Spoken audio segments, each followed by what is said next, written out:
Harusnya kalau orang tuh mengasihi, dia peduli perasaan orang lain. Kalau Anda mengasihi istrimu, suamimu, orang tuamu, anakmu, kamu peduli perasaan mereka. Kasih itu tidak bersuka cita di atas penderitaan orang lain. Karena kita care about how they feel. Kita peduli. Nilai kepedulian sangat mahal. Zaman sekarang orang tumbuh besar begitu selfish, self-centered. Gak peduli orang lain. Kita harus ngajarin anak kita untuk peduli orang lain. Kalau Anda sungguh-sungguh mengasihi pasangan Anda, harusnya Anda peduli. Dia marah gak ya? Dia kecewa gak ya? Dia sedih gak ya? Anehnya, orang nikah masih bilang gini, gua mau bebas, jangan larang-larang gua. Dalam hubungan ada nilai penghargaan, di mana kita saling menghargai perasaan pasangan kita. Nggak bisa lagi kita seenak kita. Saya mau begini, terserah, kamu mau apa?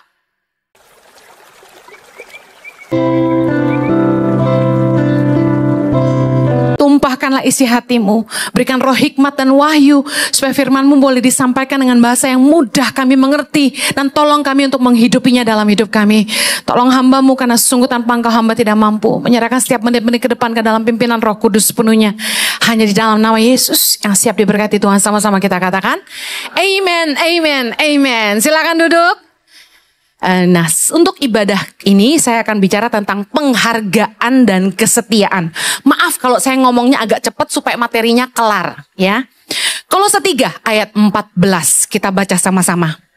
Dan di atas semuanya itu kenakanlah kasih sebagai pengikat yang mempersatukan dan menyempurnakan. Ketahuilah bahwa kasih adalah fondasi, perekat terkuat dalam hubungan. Fondasi terkuat dalam hubungan adalah kasih.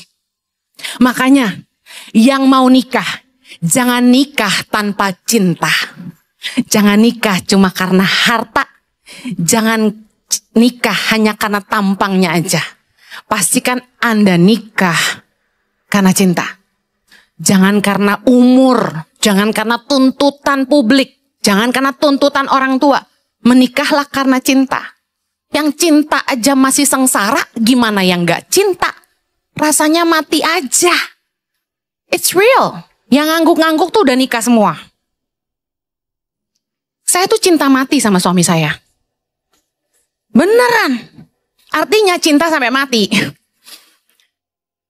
Saya kalau gak cinta gak sampai hari ini ya kita ya. Kita pacaran itu, dunia kita bertolak belakang. Karakter bertolak belakang. Pemikiran bertolak belakang. Minta ampun kami nih, tahu nggak? Tapi tetap jadi satu. Karena firman Tuhan berkata, kenakanlah kasih sebagai pengikat yang mempersatukan perbedaan kita dan menyempurnakan kita. Karena di dalam proses di hubungan itu kita saling mengasah. Cuma kasih yang menyempurnakan kita. Karena proses dalam hubungan itu mengasah kita jadi lebih baik. Amin. Kita yang egois jadi nggak egois. Tapi dalam proses pengasahan karakter dalam hubungan itu nggak mudah. Dan yang membuat kita bertahan adalah cinta. Kasih. Kasih membuat kita menang dalam proses di hubungan. Baik, saya akan masuk dalam poin penghargaan. Dalam kasih itu ada nilai penghargaan terhadap satu sama lain. Ketika kita mengasihi seseorang, orang itu jadi berharga buat kita, betul? Contoh, orang-orang yang paling dekat di hati saya, itu saya pasti ingat terus. Dia jadi berharga buat saya. Saya jalan-jalan ke manapun, ke negara manapun, ke kota manapun, yang saya ingat pasti orang-orang itu. Pasti melulu pikirinnya, aku mau beliin ini buat dia, aku mau beliin ini buat dia, aku mau beliin ini buat dia. Ketika kita mengasihi seseorang, orang itu punya tempat yang sangat berharga di hati kita. Setuju? Di dalam kasih ada nilai penghargaan. Roma 12, judul perikopnya, nasihat untuk hidup dalam kasih. Ayat 10 bilang gini, hendaklah kamu saling mengasihi sebagai saudara. Dan saling mendahului dalam memberi hormat. kita mengasihi seseorang, ada nilai penghargaan, ada rasa hormat. Kita saling menghormati. Kasih itu mengerti batasan. Karena kasih punya nilai penghargaan. Maksudnya apa? Yang pertama, kasih itu sopan. Apa yang berharga dalam hidup kita, pasti kita jaga. Kalau Anda punya berlian yang nilainya mahal, Anda taruh sembarangan nggak? Ibu-ibu biasanya kalau cuci tangan suka lepas cincinnya. Begitu hilang, Anda cari enggak? Mama saya pernah bikin ulah di gereja. Dia cuci tangan di ke toilet gereja. Anting-antingnya lepas satu. Dia kasih tahu sama anak-anak di gereja. Aduh, anting ama hilang. Nih satu gereja kan panggilnya ama, ya kan? Anting-anting ama hilang satu. Nah, namanya mamanya Ibu Heni. Ngerti dong? Satu gereja nyari. Gereja udah sepi, jemaat udah pulang. Wah, anak-anak asrama, staf ICI, pengerja bantu. Wah, sampai bungkuk-bungkuk di lantai nyenter-nyenterin. Cari itu anting-anting hilang. Bayangin. Segitu berharganya. Sampai dicari. Saya begitu keluar, saya bilang, kenapa, Ma? Anting-anting mama jatuh, gak tahu di mana. Terus saya gini, ada di rumah. Tenang aja, pasti di rumah. Pulang cari. Enggak, ada kok tadi 2. Kan mama-mama gitu biasanya ya kan? Saya bilang enggak. Di hati saya tahu di rumah. Dia pulang, di kolong meja. Telepon saya, iya ada di rumah. Aku udah tahu, makanya jangan panik. Mama bikin satu gereja nyariin anting mama loh. Tapi dengar, kenapa anting-anting cuma sebiji begitu berharga? Sampai kita cari kalau hilang. Apa yang paling berharga dalam hidupmu? Handphone? Siapa di sini yang handphonenya lebih berharga daripada dompet? Angkat tangan. Jujur. Wih, 1, 2 yang jujur. Jangan ada dusta di antara kita. HP, coba kalau suruh milih. Hilang dompet atau hilang HP? Yang lebih pentingin hilang HP, angkat tangan. Hilang HP, oke. Ada yang bilang mendingan hilang dompet daripada yang HP. Angkat tangan. Lebih banyak yang hilang dompet. Saya kasih tahu. Zaman sekarang, HP lebih penting daripada istri kayaknya. HP lebih penting daripada suami. Mau bukti? Coba liatin, kamu lebih sering lihat HP atau pasanganmu? HP lebih penting dari anak.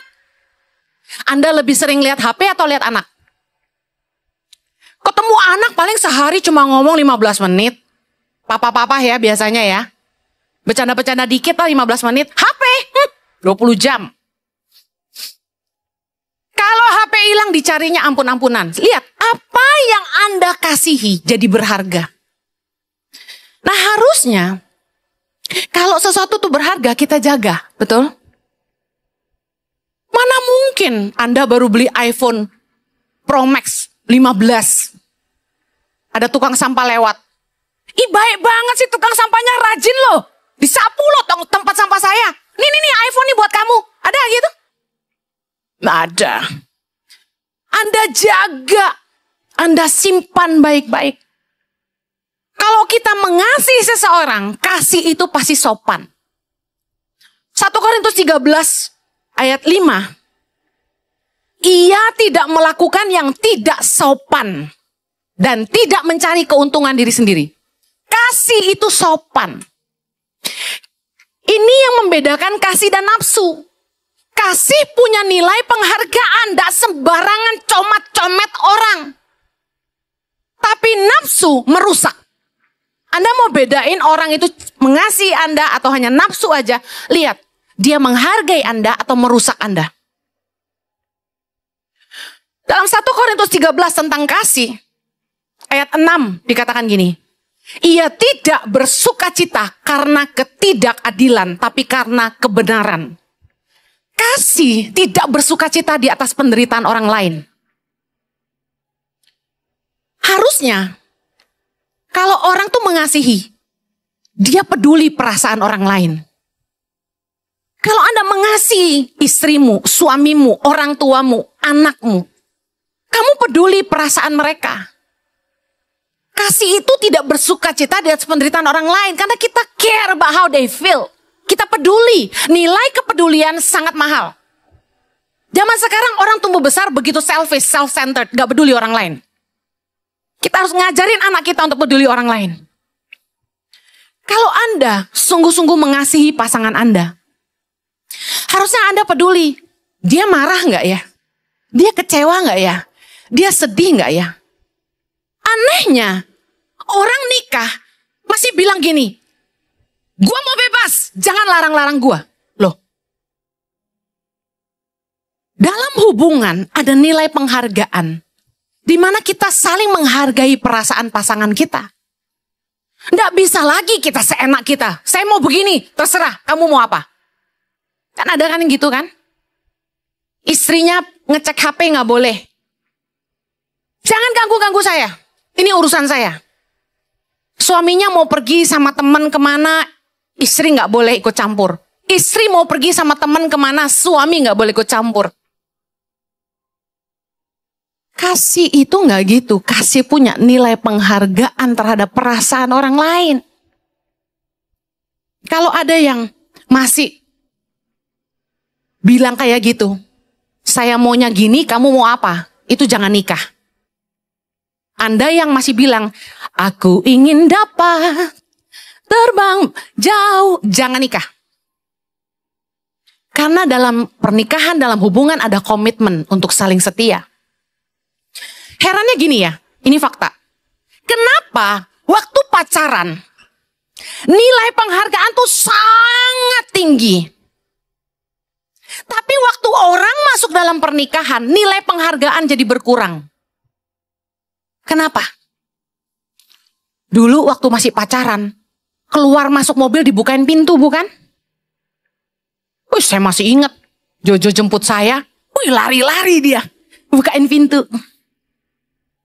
Sekarang, geser kamu. Enggak deh. Kita kalau pacaran, sini sayang, aku angkatin, berat ya. Saya dengar ada yang pacaran kayak gitu. Gentleman. Begitu udah nikah, istrinya tergopoh-gopoh jalan di belakang bawa barang, suaminya jalan cepet-cepet di depan. Untung suami gue gak kayak gitu. Suamiku angkat barang-barang berat, aku gak boleh berat-berat. Kenapa ya waktu pacaran nilai penghargaan begitu tinggi? Bener gak? Kita jaga pasangan kita. Kesandung, aduh sakit ya sayang. Ditiup-tiup. Dicium, sakit, mana-mana jari yang kejepit, aduh sakit ya. Udah nikah? Makanya, mata lihat, beda kan? Kenapa setelah menikah, nilai penghargaan turun? Karena kedekatan hubungan menipiskan toleransi. Udah gak tahu malu, bedehak-bedehek, gak malu. Kalau dulu masih pacaran, apalagi waktu baru dating, astaga, makan dikit,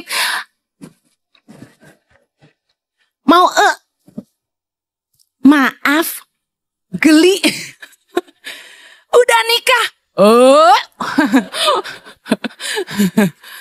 dulu mau makan ayam goreng aja pakai sendok garpu, sekarang,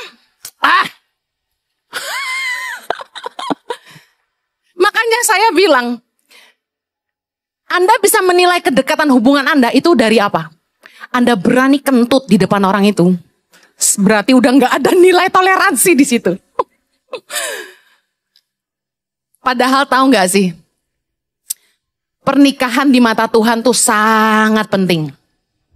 Saya buktikan. Mujizat pertama yang Yesus lakukan apa? Mengubah air jadi anggur dalam perkawinan di Kana. Siapa yang menginisiasi pernikahan? Tuhan. Kejadian 2. Bukankah Tuhan yang membawa Hawa kepada Adam? Dan Tuhan berkata apa? Laki-laki akan meninggalkan ayahnya dan ibunya dan bersatu dengan istrinya. Mereka menjadi satu daging. Pernikahan sangat penting di mata Tuhan. Dalam mujizat Yesus mengubah air jadi anggur di perkawinan di Kana. Kenapa anggur yang dirubah? Kenapa dalam pernikahan itu mujizat yang Yesus lakukan justru mengubah air jadi anggur? Karena anggur punya sifat, the older the better. Makin tua makin manis, makin tua makin baik. Anggur yang bagus itu kalau disimpan makin lama makin enak. Tapi kalau anggur murahan enggak, ya. Anggur yang enggak bagus tuh mau disimpan sampai kapanpun rasanya kecut. Tapi anggur yang bagus disimpan makin lama itu harganya makin mahal. The older the better. Nah, harusnya dalam pernikahan semakin lama kita menikah, hubungan kita harusnya udah makin manis. Why? Karena bayanginlah kita baru pacaran, mungkin ada yang pacaran cuma 3 bulan nikah, setahun nikah, 2 tahun nikah. Saya sih 9 tahun ya. Tapi itu pun tahun pertama pernikahan masih kayak neraka. Orang kalau baru nikah itu masih penyesuaian bahasanya. Masih kaget-kaget gitu loh. Tapi harusnya makin lama makin ngerti. Kalau dulu Jojo marah tuh saya nggak peka. Sekarang dia baru napas saja saya langsung tahu dia marah. Jadi dalam pernikahan semakin lama harusnya semakin manis karena kita makin ngerti pasangan kita. Lalu kita makin bisa mentoleransi kekurangannya. Dulu mah kita marah-marah terus, misalnya gini. Kamu cuek banget sih sama aku, kamu kok gak perhatian sih? Wah, berantem soal itu. Kamu kok terlalu sibuk sih? Wah, berantem. Sekarang udah EGP. Dulu Jojo gak pulang-pulang, saya telepon. Di mana kamu? Wih, galak gue. Pulang loh, udah jam berapa nih? Lu gak mau pulang, gue kunci pintu lo ya. Jam 12 gak pulang-pulang. Sekarang, oh, I know my baby will come home. Will come home to me. Bikin lagunya ya. Udah tenang, udah tahu. Karena pernikahan udah lama, kita udah ngerti pasangan kita. Kita udah bisa terima kekurangannya. Makanya pernikahan makin tua harusnya makin manis kayak anggur. Tapi ada orang yang nikah makin tua makin bosen. Tapi udah too late to get divorce ya. Jangan mikir cerai. Udah tua lu ngapain sih? Udah stay. Bikin dosa ngapain? Harusnya pernikahan menjadi investasi terbaik dalam hidup kita. Kenapa? Pertama, kenapa pernikahan jadi investasi terbaik dalam hidup kita? Ini yang jomblo belajar. Pertama, karena pasangan kita akan menjadi teman perjuangan kita seumur hidup. We fight together. Amen. Kita susah bareng, kita senang bareng. Yang kedua, karena pasangan kita lah yang akan menemani kita dan mengurus kita di hari tua. Anda jangan ngarepin orang lain. Di hari tua, yang mandiin, yang ngelapin, yang nyebokin itu pasanganmu. Ah, pasangan gak ngurus Bu Heni, dia bayar suster. Iya, yang bayarin kan pasanganmu. Ada anak yang mau peduli kita lebih daripada pasangan? Ada. Tapi jarang. Karena itu harusnya di dalam hubungan kita lebih menghargai pasangan kita daripada orang lain. Tapi sayangnya justru kita seringkali menyakiti pasangan kita dan bela orang lain. Waktu sehat, di luar rumah lebih baik, di dalam rumah gak baik. Waktu sakit, baru tahu, gak diurus loh.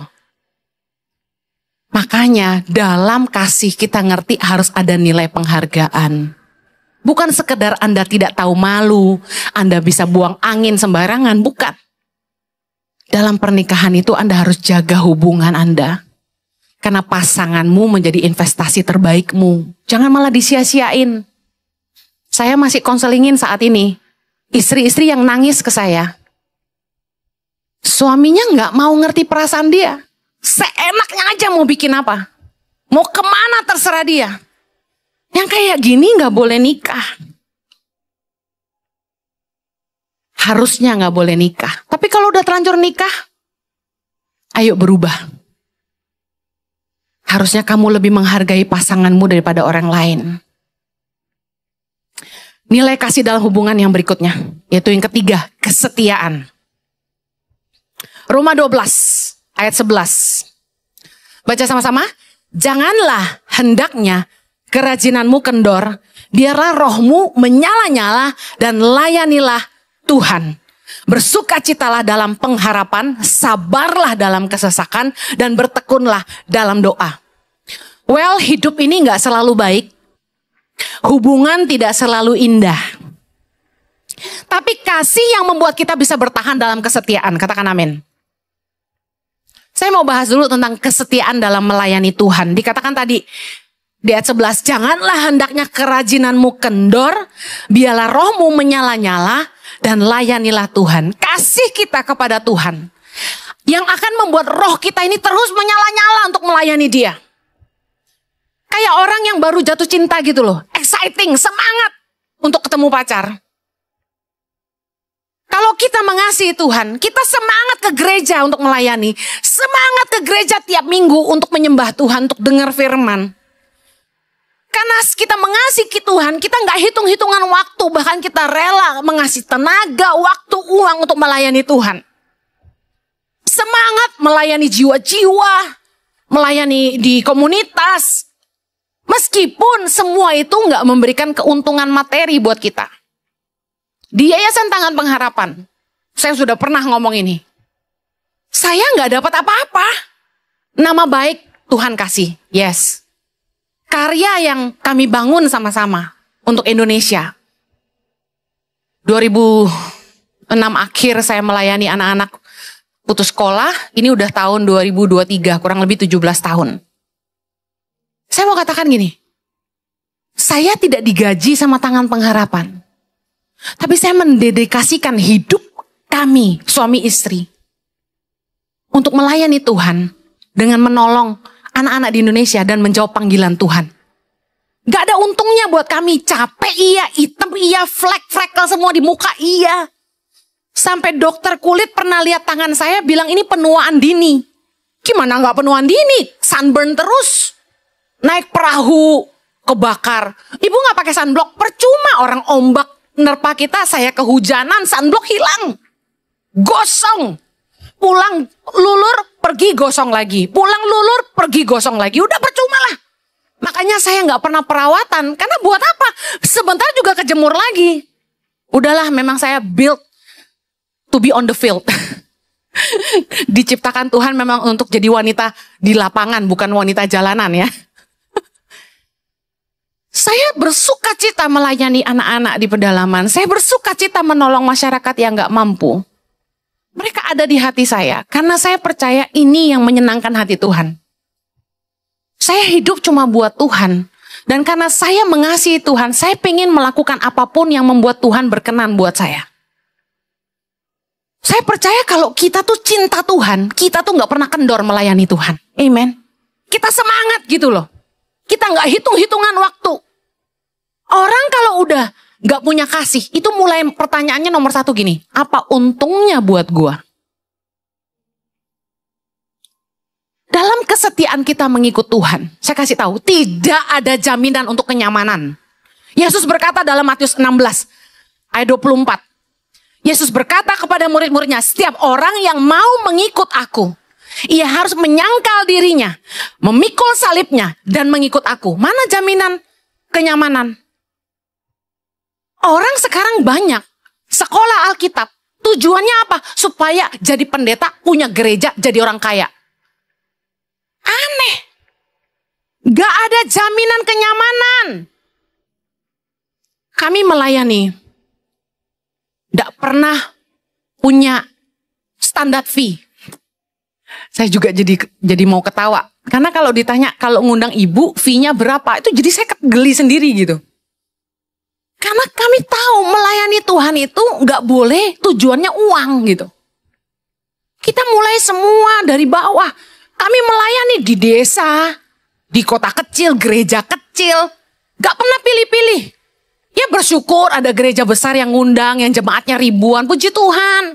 Ada jemaat, ada ya gereja yang bisa kasih PK lebih, puji Tuhan. Tapi kami juga terima pelayanan yang maaf, PK-nya kadang cuma 100.000, 300.000 buat Grab pulang pergi aja nggak cukup. Pernah saya telepon suami saya, kamu pelayan di mana sayang? Saya pelayanan di sini. Kamu tinggal di mana? Aku tinggal di atas, di ruko. Tahu, banyak nyamuk, nggak ada AC, airnya pakai bak mandi, nggak ada air anget. Tapi dia nggak ngeluh. Pelayanan ke pedalaman Halmahera, tidur di papan, nggak ada kasur. Pulang-pulang kena malaria, masuk rumah sakit, dirawat. Kami udah biasa. Pelayanan tuh nggak kenal-kenal fasilitas. Dulu zaman pesawat terbang itu masih ada Adam Air. Ada di anak-anak yang muda-muda pasti nggak tahu Adam Air. Itu kan paling murah, betul nggak? Kami kalau diundang gereja, kami naik Adam Air. Anda tahu kan? Itu pesawat menghantar nyawa. Memang kita ini mencobai Tuhan kayaknya. Tapi pemikiran kami sederhana. Kami nggak mau jadi beban buat gereja. Biar tiketnya murah aja gitu. Sampai suatu hari koko kandung saya pulang dari Australia. Dia ngomong sama saya.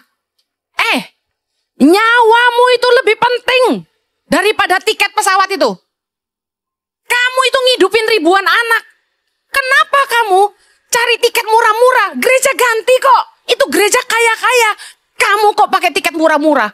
Sejak itu pikiran saya berubah. Bener juga. Nyawa saya lebih penting. Tiket mah, ya gereja gua khotbah 1 kali dia cuma kasih berapa, persembahannya lebih banyak. Masa hitung-hitungan? Saya pikir iya ya, bodoh banget gua. Saya akhirnya mulai belajar menghargai diri sendiri. Sekarang kalau ditanya, saya bilang saya nggak mau naik pesawat ini. Langsung saya sebut. Kita nggak menjatuhkan brand ya. Tapi pesawat yang sering jatuh saya udah nggak mau naik. Jangankan saya, staff aja saya nggak kasih naik pesawat yang sering jatuh. Lah, kan kita harus memperlakukan orang lain seperti kita ingin diperlakukan. Tapi masalahnya, kadang-kadang orang itu kebangetan. Pelit. Iya kan? Tapi saya belajar, setia aja ikut Tuhan. Nggak selalu nyaman.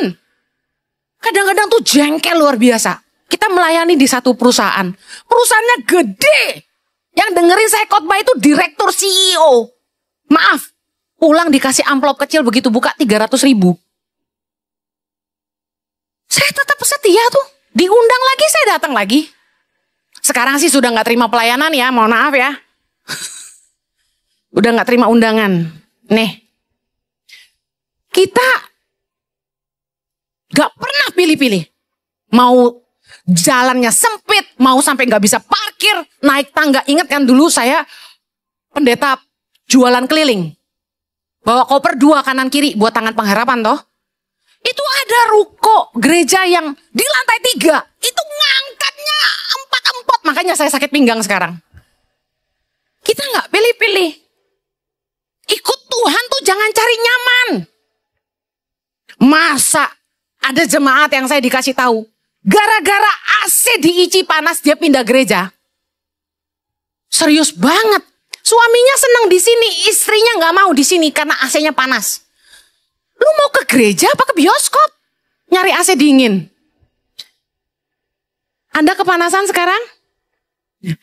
Ada yang minta naikin daya. Supaya listrik MOI di gereja kita ini lebih dingin. Tapi kita disuruh bayar 400 juta. Nah, yang komentar AC panas, sini, setor dulu. Ikut Tuhan, jangan cari nyaman. Sorry to say ya, sedih juga kadang-kadang. Semakin mewah gerejanya, semakin banyak jemaatnya. Kan sedih kan? Jangan gitu dong ikut Tuhan.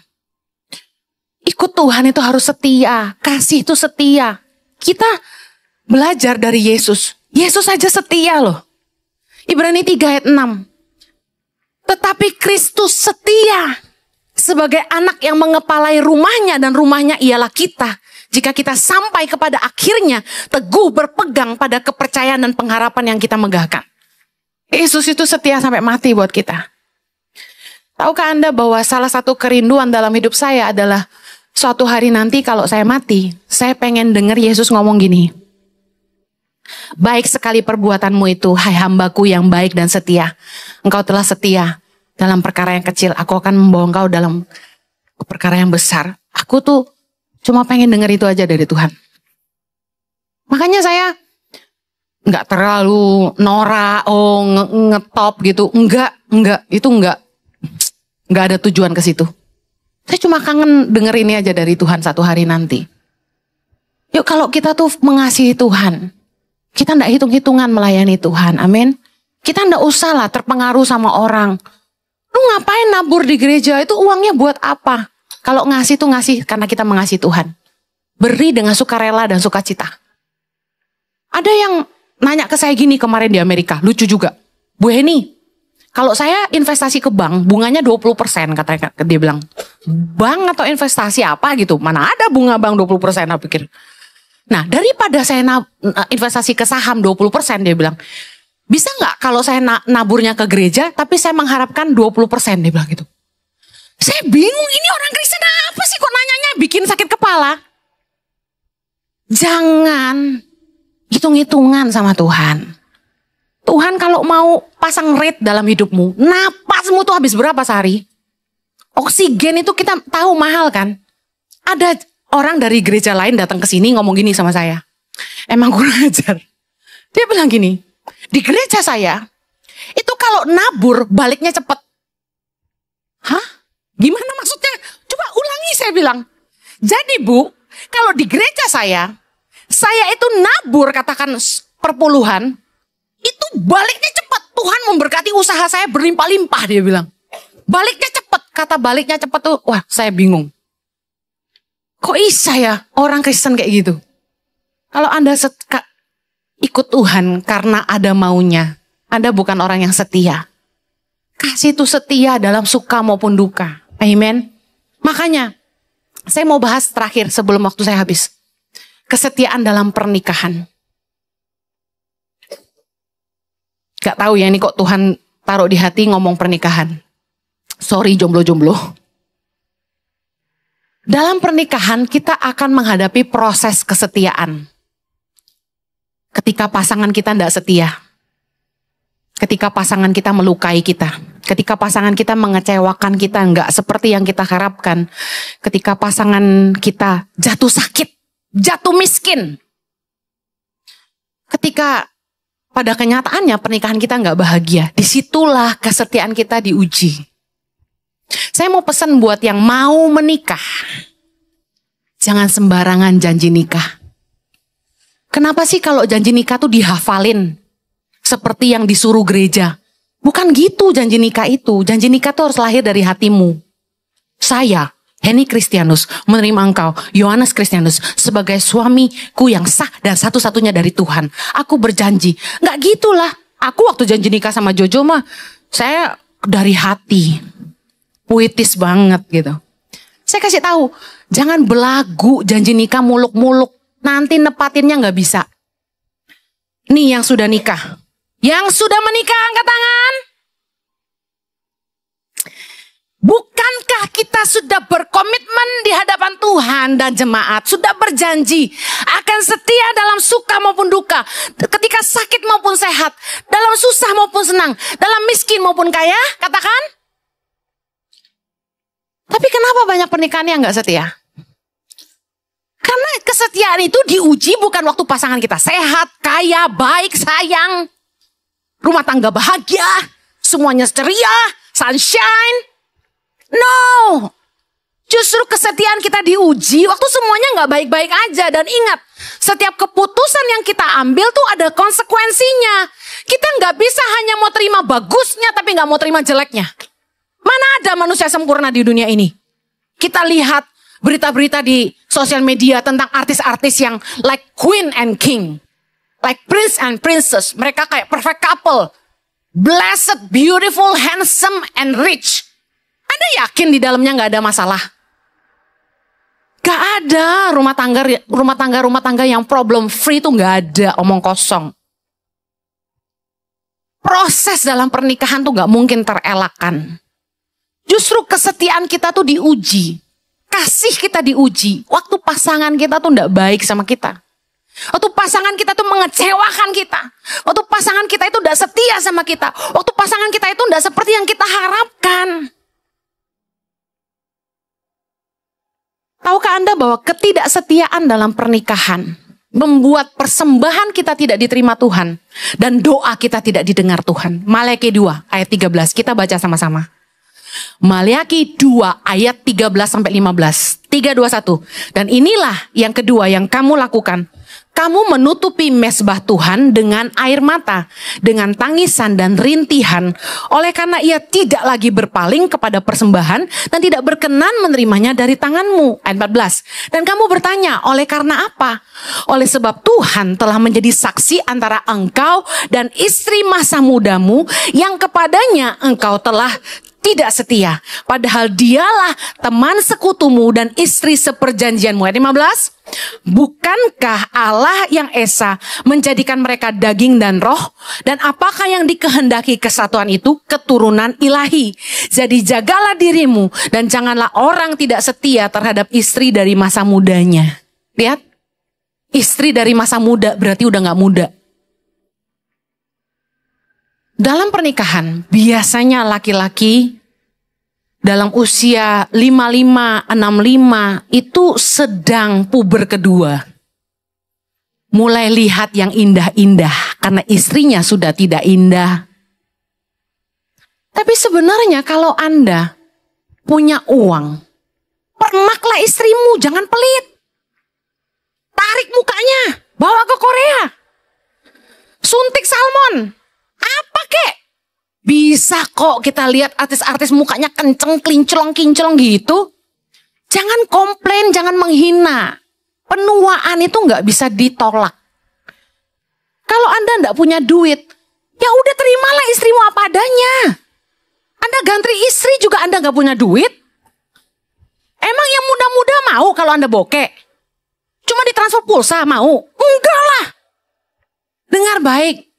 Kita sama-sama tua, growing old together is beautiful. Amen. Saya ngurus loh suami saya. Anda lihat mukanya tambah kinclong nggak? Tiap malam tak urut, tak massage. Semalam aku lupa, capek aku. Saya gosok pakai serum, saya gosok pakai olive oil. Yes baby. Saya bilang sambil tak ngomong gini. Ini gue urusin jangan sampai orang lain yang pegang nih ya. Yuk kita tuh setialah sama pasangan. Karena kalau kita gak setia, Tuhan gak mau terima persembahan dari tangan kita. 1 Petrus 3 ayat 7.